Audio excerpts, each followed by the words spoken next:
Hi ఓస్ welcome to this channel. చాలామంది students JNTH అయినా జేఎన్టీకే అయినా జేఎన్టీఏ అయినా జేఎన్టీజీబీ అయినా వచ్చేసరికి ఈఎంఎఫ్ సబ్జెక్ట్ పాస్ అవడానికి స్కోర్ చేసుకోవడానికి టిప్స్ చెప్పమని చెప్పేసి అడుగుతూ ఉన్నారు.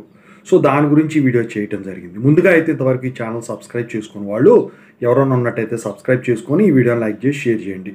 మీకు ఏమన్నా డౌట్స్ ఉన్నట్టయితే కాల్ మీ 4 ద్వారా కాల్ చేయండి. తెలుగు ఇంజనీరింగ్ ఎడ్యుకేషన్ టెలిగ్రామ్ ఛానల్లో జాయిన్ అవ్వండి. సో ఈఎంఎఫ్ అంటే ఏంటి? Electromagnetic fields. సో ఇందుట్లో జనరల్గా ఒకవేళ యూనివర్సిటీని బట్టి సిలబస్ మారటం అనేది ఉండదు, 1-2 టాపిక్స్ అడిషనల్గా ఉంటాయి.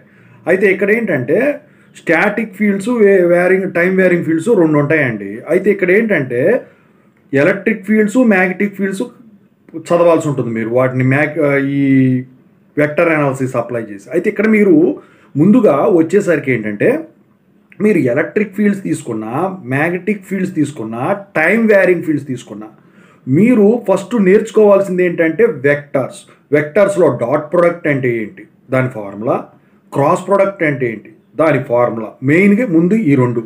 ఇక ఆ తర్వాత రెండోది నేర్చుకోవాల్సింది ఏంట్రా అంటే వచ్చేసరికి కోఆర్డినేట్ సిస్టమ్. 3 రకాల కోఆర్డినేట్ సిస్టమ్స్ ఉంటాయండి. సో ఆ 3 రకాల coordinate system, for example spherical ఉంది, లేకపోతే సిలిండ్రికల్ ఉంది, లేకపోతే రెక్టాంగిల్ ఉంది. ఈ మూడిట్లో ఏ యాక్సిస్, ఇప్పుడు XYZ యాక్సిస్ 3D ప్లేన్లోనే కదా చూసేది. సో ఈ కోఆర్డినేట్ సిస్టమ్ ఫార్ములాస్ కనుక మనం నేర్చుకున్నట్టయితే మీరు ఏది చేయటం అయినా ఈజీ అయిపోతుంది. ముందు బేసిక్స్ చెప్తున్నాను ఏం నేర్చుకోవాలని.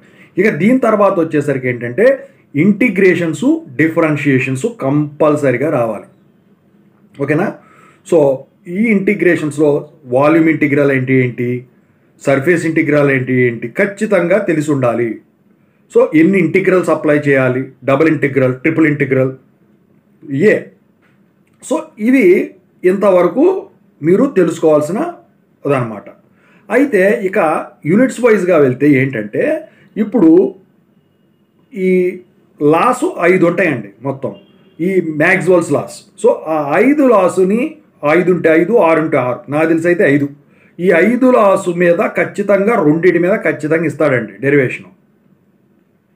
అయితే ప్రాబ్లం కన్నా కూడా ఇవాళ రోజున ఎక్కువ శాతం వచ్చేసరికి డెరివేషన్ పార్ట్ మీద ఎక్కువ ఇస్తున్నాడు. For example Faraday's laws of electric magnetic induction మీద ఇవ్వచ్చు, ప్రాబ్లం మీద ఏమో ఎలక్ట్రిక్ ఫీల్డ్ ఇంటెన్సిటీ కనుక్కోమని ఇవ్వచ్చు, లేకపోతే కెపాసిటెన్స్ మీద, ప్యారలల్ ప్లేట్ కెపాసిటర్ మీద కనుక్కోమని అడగొచ్చు.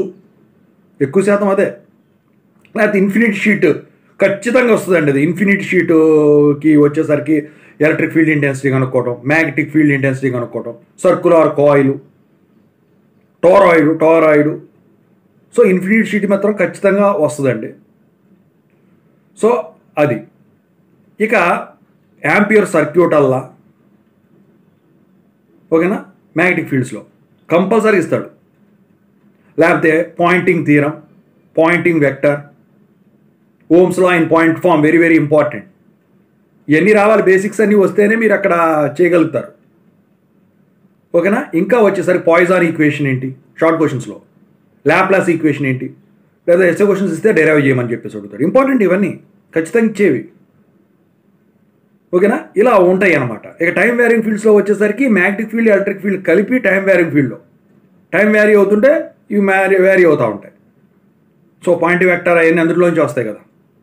సో ఇలా మీరు వీటి గురించి చేసుకోగలగాలన్నమాట. డెరివేషన్లో వచ్చేసరికి చిన్న స్టెప్ మిస్ అయినా మార్కులు పోతాయి. ఈఎంఎఫ్ అనేది కరెక్ట్గా చేశారంటే cent out of 100 out of 100, లేదంటే ఫెయిల్ కూడా అవుతారు. అందుకని చెప్పేసి నేను చెప్పిన బేసిక్స్ ఇవి మీరు నేర్చుకున్నట్టయితే ఖచ్చితంగా అయితే మీకు ఎక్కువ శాతం వచ్చేదానికి ఛాన్సు ఉన్నాయి, పాయింట్లు కూడా.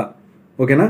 సో ఇంకా నేను ఏమైనా మిస్ చేసి ఉంటే సిలబస్ ప్రకారం అయితే దాని ప్లేలిస్ట్లో ఉన్నాయి, చూసుకోండి. టిప్స్ వీడియో ఇది.